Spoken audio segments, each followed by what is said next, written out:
time. All right, so let's move on to our next topic, and this is gonna make everybody Don't mad. don't get me started on this one, Eric. This Go is ahead. gonna make everybody mad. So there was an article posted. I couldn't help it. I got to talk about it because I read the article. Will Ryan Day follow the Jim Harbaugh blueprint? Now, what I mean by that is this. If you recall last year, Jim Harbaugh started Cade McNamara in game one, J.J. McCarthy in game two, and basically said, whoever plays best is going to be our starting quarterback after that. Is there a chance that Ryan Day copies this blueprint with Kyle McCord and Devin Brown heading into the 2023 season? Let us know what your comments right now. Let us know what you think about that. Should he? Is it smart? Does this guarantee that he keeps both of them on the roster? Chris, your thoughts. Go ahead and tear this theory apart, my man. Are you kidding me? That's what I'm going to say is, are you kidding me? As somebody who watched the whole thing roll out with Cardale Jones and JT Barrett, are you kidding me? No, he's not going to do this. No, this is not successful. It's not going to work. The fact is, you can't have your number one guy, especially a new starter, looking over his shoulder, wondering if his next throw is going to be his last throw. You need to show confidence in your quarterback.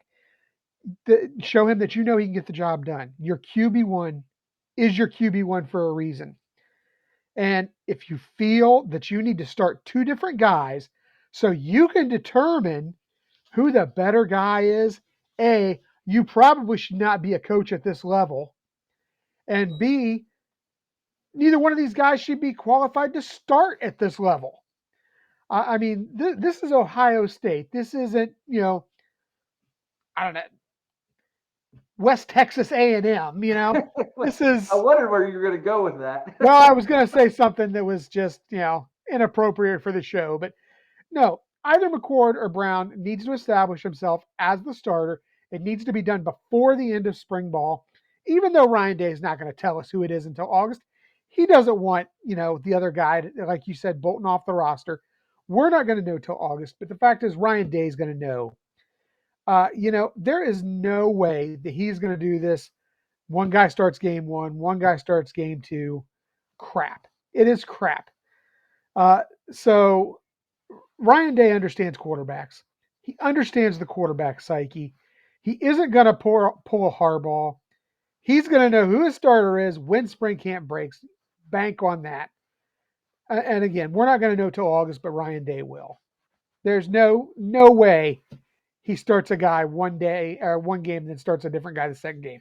It's just not happening. Hey, Billy Bob's in the house. What What do up? they know? Kick butt. Oh, good old Liddy. Welcome to the show, buddy. Um, I'm gonna play devil's advocate with you. You can, but you'll be wrong. Okay. But I am gonna play devil's advocate with you. Hear me out. Okay.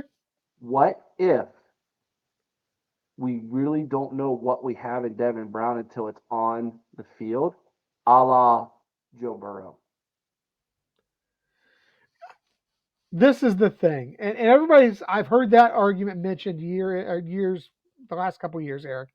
The fact is this: if you look at what Dwayne Haskins did when Burrow left, you can't argue with the decision that was made. Yes, Joe Burrow went on to have a decent first year at LSU and a great second year. He won a national title down there.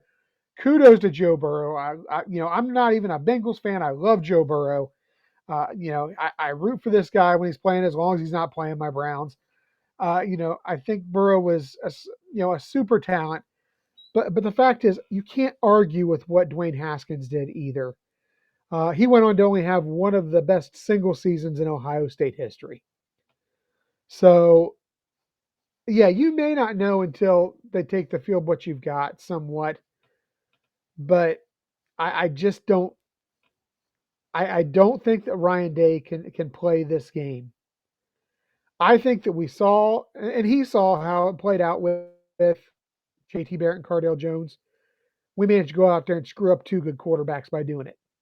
Mm. Um, I don't see it being an option. I really don't. Not only that, but Yeah, he's had a good couple of years, but who really wants to mimic the hairball? Yeah, you know? Well, here's one for you. Larry Daniels says if it's that close, meaning the competition between the two quarterbacks, in the early easy games, rotate by quarter and let the audition in the game conditions. So not one start, then you get a start and play the game. It's by quarter. I see you not like that idea either. I don't necessarily like it, but I like it better than I do the one game versus another game Okay. because then you're seeing what the two guys are doing against the same level of competition in the same circumstances in the same weather conditions. You're going to see how they perform on an even playing field. Okay. So you take that Indiana game and you maybe do it for that if you have to do it. But again, I don't think that it should be done. I don't think it has to be done. I think if you put two guys in there and say, okay, go out there and fight it out in the first game of the season, you're really going to create some ill will in the players. I really do. Yeah. So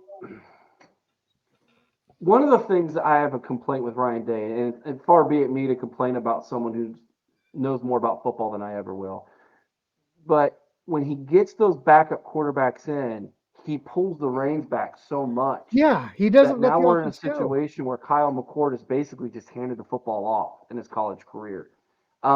And I loved what Chris Spielman used to say. My job is to score. Your job is to stop it. And if you can't, that's on you, not me. Right. So, yeah, here's a comment from Paul Buckeye. By the way, he says, how's it going, fellas? Just was getting prepared for my surgery on Tuesday morning at 7 a.m. Paul, our thoughts and prayers are with you for your surgery this week. We'll definitely be thinking of you and praying for you that that goes well. McCord is the dude starting, I believe. I Um, agree. yeah, I know you do, and I do too. And I was just playing the devil's advocate. And I like Devin Brown. Don't get me wrong. I like him. I But don't but want him to go anywhere. I That's don't the either. thing. I just don't want him to go anywhere and and then we don't have him as a solid backup in case something happens to McCord. I want him to at least stick around for one more year. And let's say McCord has a tremendous year and it's like He's hasta la gonna yeah, vista, he's I'm gonna going to go the pro. NFL. Now Devin Brown can slide right into that starting position. So we'll see. I mean, there's a lot going on. It's always moving parts.